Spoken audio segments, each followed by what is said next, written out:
जय हिंद बच्चों, myself Seema Shailjanan. Thanks for come to my channel set life science Sai basics.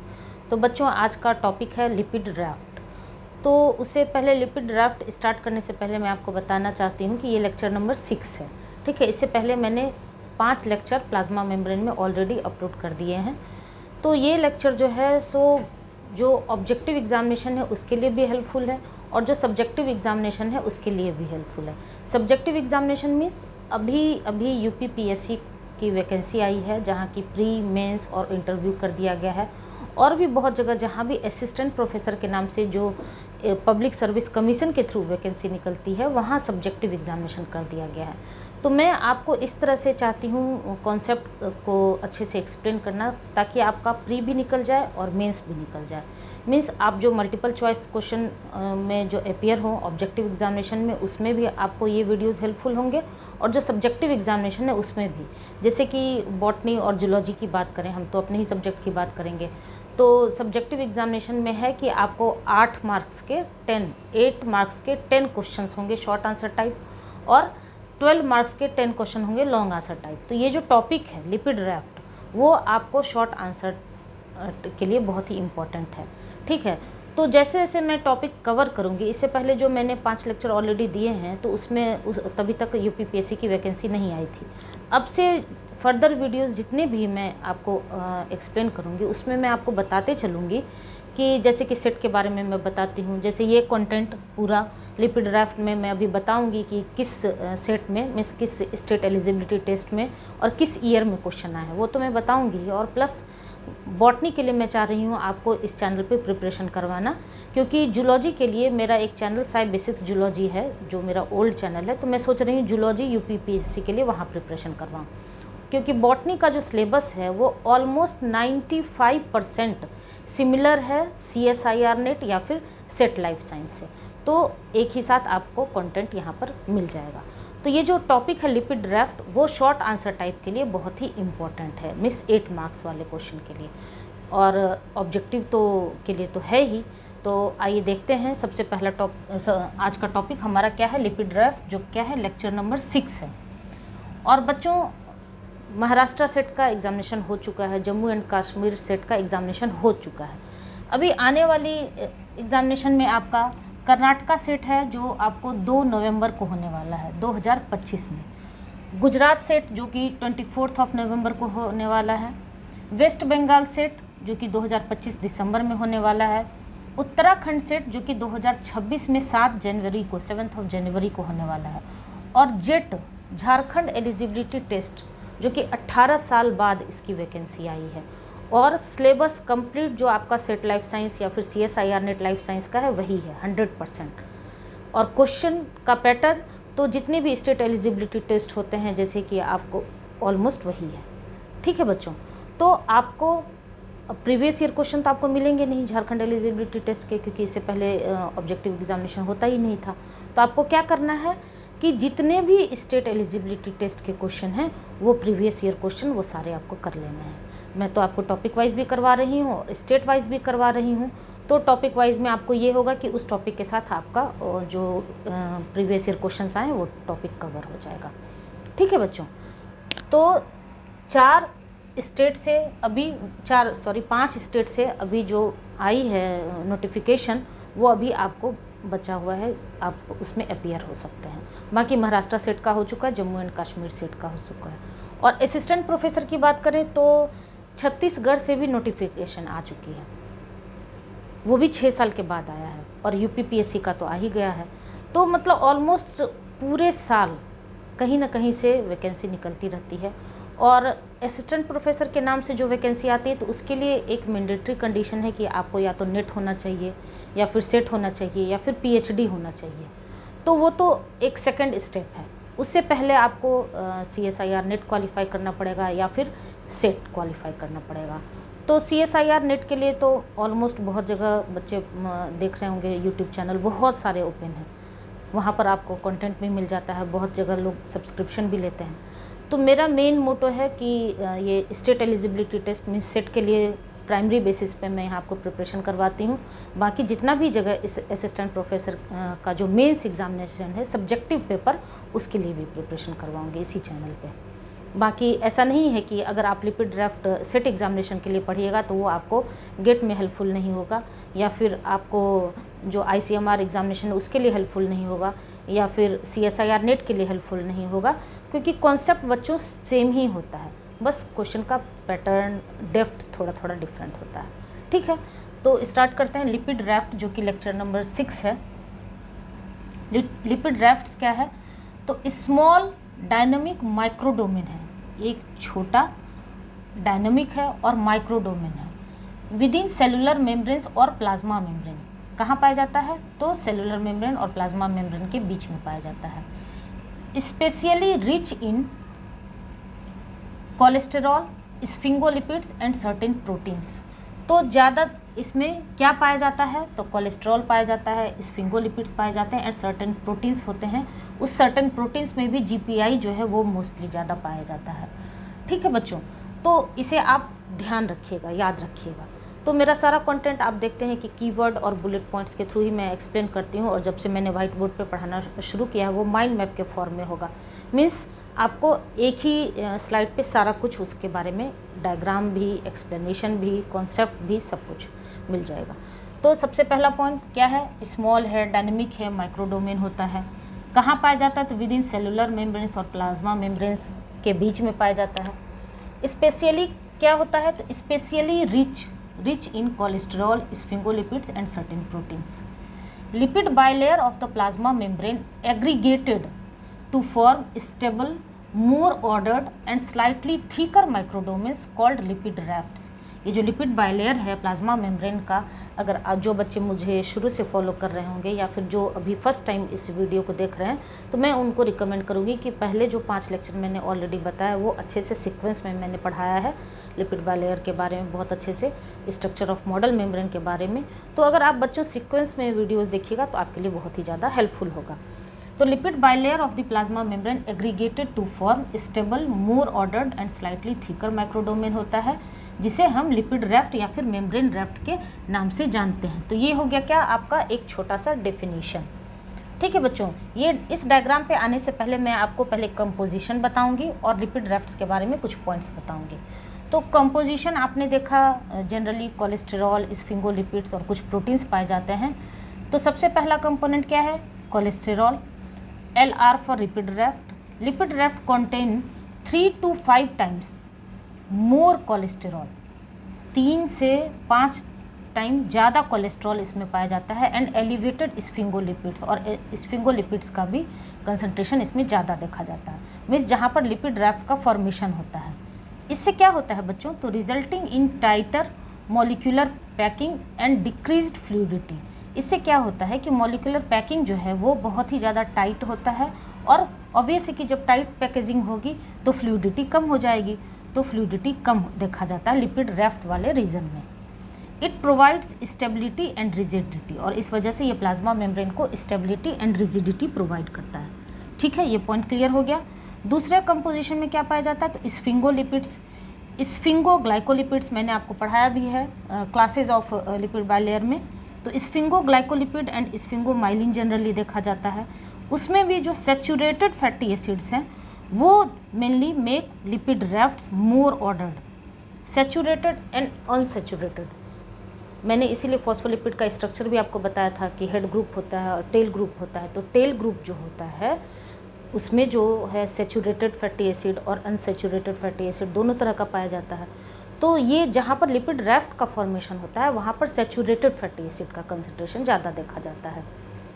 ठीक है, इस बात को आप ध्यान रखिएगा, क्योंकि अनसैचुरेटेड मीन्स वहाँ पर डबल बॉन्ड पाया जाएगा कार्बन और हाइड्रोजन के बीच में। तो अगर डबल बॉन्ड पाया जाएगा तो वो वहाँ पर किंक क्रिएट हो जाएगा। तो किंक अगर क्रिएट हो जाएगा तो वो टाइट पैकेजिंग होने नहीं देगा। तो इस वजह से लिपिड रैफ्ट वाले रीजन में जनरली सैचुरेटेड फैटी एसिड का कंसंट्रेशन ज़्यादा देखा जाता है। तो स्फिंगोलिपिड्स में saturated fatty acid make lipid rafts more ordered, और ये ऑर्डर्ड इस फॉर्म में इसको बनाता है। प्रोटीन्स की बात करें तो contain specific proteins called raftophilic protein.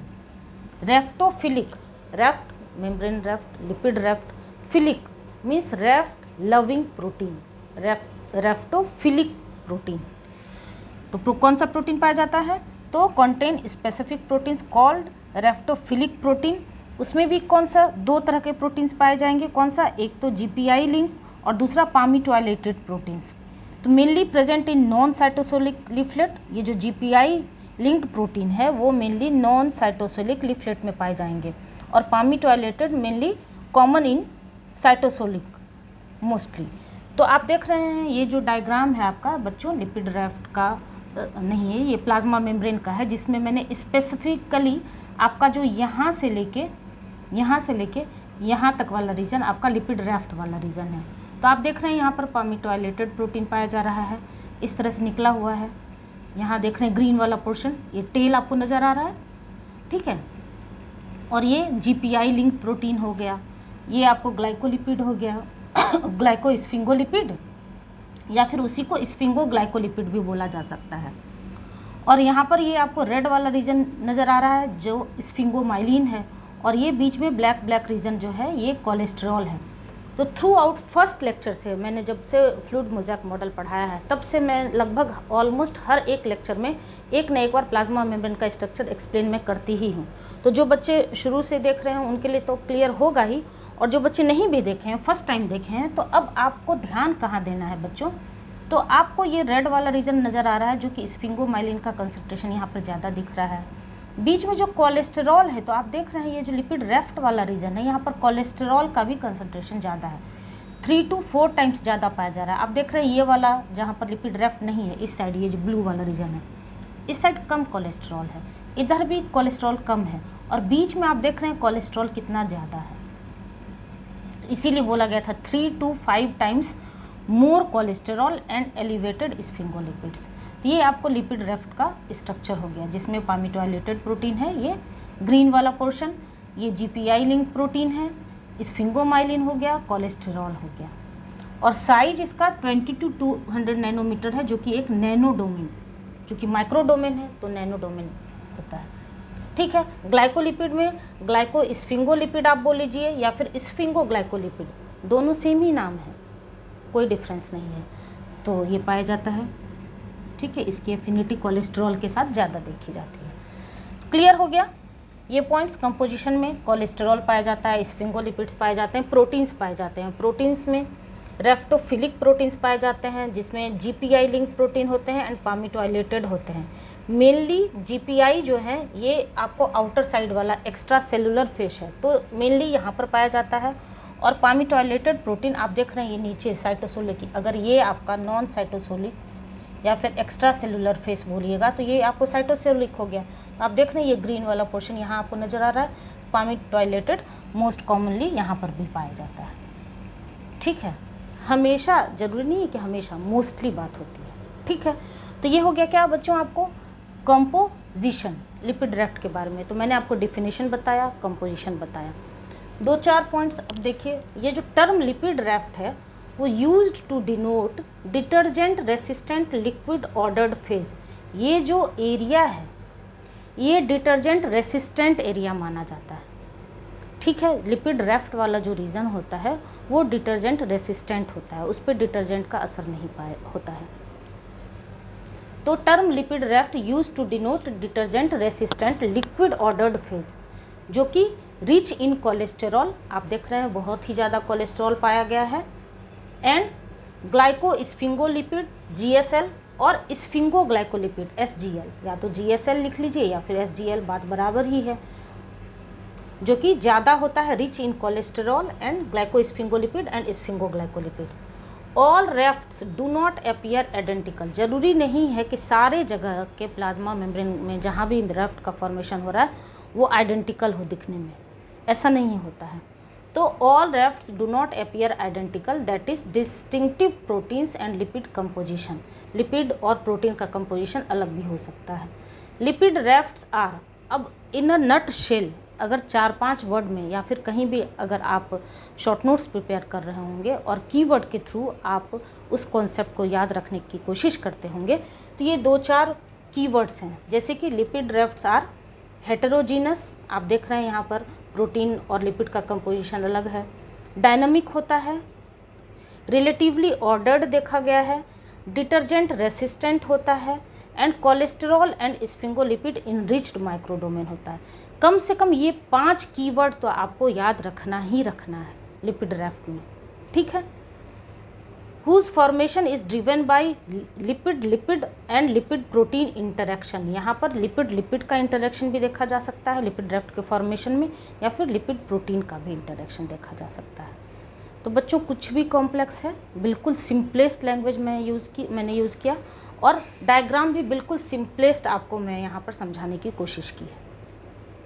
तो 8 मार्क्स में अगर आपको लिखना होगा तो इतना सफिशिएंट है जितना मैं अभी आपको पढ़ा रही हूँ। बाकी प्री में जो आपको ऑब्जेक्टिव क्वेश्चंस आएंगे, तो लिपिड रैफ्ट से अगर क्वेश्चन आएंगे तो आराम से आपको बन जाएंगे। बाकी जो PYQs आए हैं, अगर PYQs की बात करें तो देख रहे हैं आप, कर्नाटका सेट 2015 और 2017 में 2 क्वेश्चन आ चुके हैं, और वेस्ट बंगाल सेट 2020 में आ चुके हैं। और ये टॉपिक 8 मार्क्स के लिए आपको UPPSC बॉटनी के लिए इम्पॉर्टेंट है, ठीक है। जैसा कि मैं आपको बता रही हूँ, बॉटनी के लिए मैं इस चैनल पे आपको प्रिपेयर करवाऊंगी, और जूलॉजी सब्जेक्ट के लिए जो साई बेसिक्स जूलॉजी वाला चैनल है, क्योंकि वो कंप्लीट जूलॉजी के लिए डेडिकेटेड है, तो वहाँ मैं आपको प्रिपरेशन करवाऊंगी, ठीक है बच्चों। यहाँ तक आपका कॉन्सेप्ट क्लियर है। अब टाइप्स ऑफ लिपिड रैफ्ट्स, कितने तरह के लिपिड रैफ्ट्स पाए जा सकते हैं? तो 2 तरह के, एक प्लेनर और दूसरा कैवियोली। तो सबसे पहले मैं कैवियोली डिस्कस करती हूँ। तो कैवियोली क्या होता है बच्चों कि ये जो प्लेनर आपको नज़र स्ट्रक्चर आ रहा है ना, तो कुछ नहीं है, ये यहाँ पर इस तरह से आप देख रहे हैं, इस तरह गुफा का निर्माण कर देता है कैवियोली, ठीक है।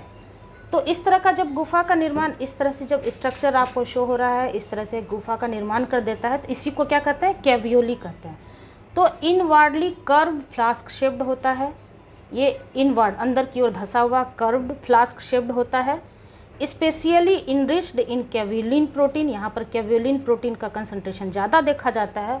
और ये जो कैवियोलिन प्रोटीन है वो क्या होता है? वो इंटीग्रल मेम्ब्रेन प्रोटीन होता है, पेरिफेरल नहीं होता है, इंटीग्रल मेम्ब्रेन प्रोटीन होता है, ठीक है, याद रखिएगा। तो specially enriched in caveolin protein, integral membrane protein, cholesterol binding protein concentrated in caveolae. और यहाँ पर आप देख रहे हैं कोलेस्ट्रॉल बाइंडिंग प्रोटीन यहाँ पर देखा जा रहा है, इसी तरह कैवियोली में पाया जाता है। प्लेनर की बात करें तो प्लेनर रैफ्ट्स कंटेन फ्लोटिलीन प्रोटीन। आप याद रखिएगा, इस नाम से अभी तक कोई क्वेश्चन नहीं आया है, CSIR में भी नहीं आया है और सेट एग्जामिनेशन में भी नहीं आया है।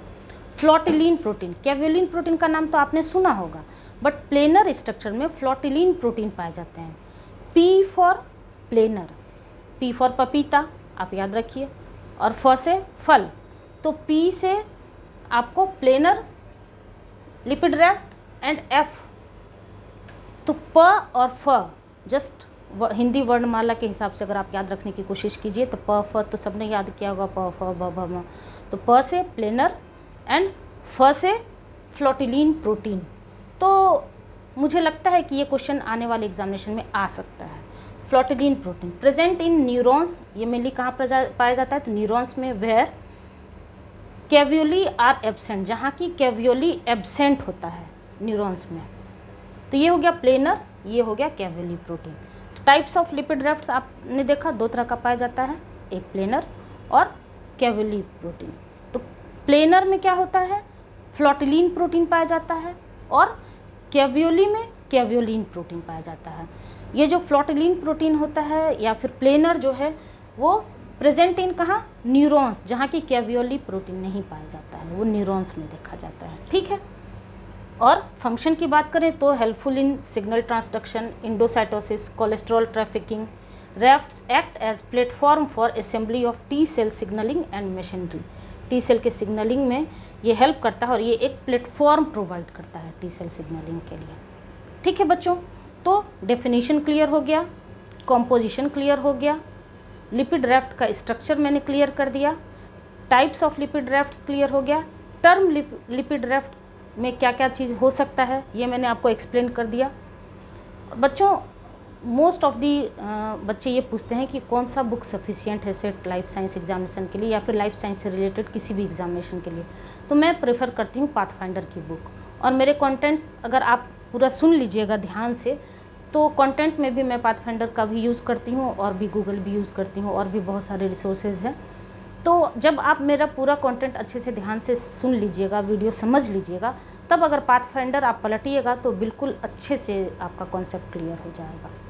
ठीक है, क्योंकि बच्चे कहते तो हैं कि पाथफाइंडर बुक मैंने पढ़ लिया है, बट एक्चुअली में लाइन बाय लाइन एक एक वर्ड डिकोड करके नहीं पढ़ते हैं।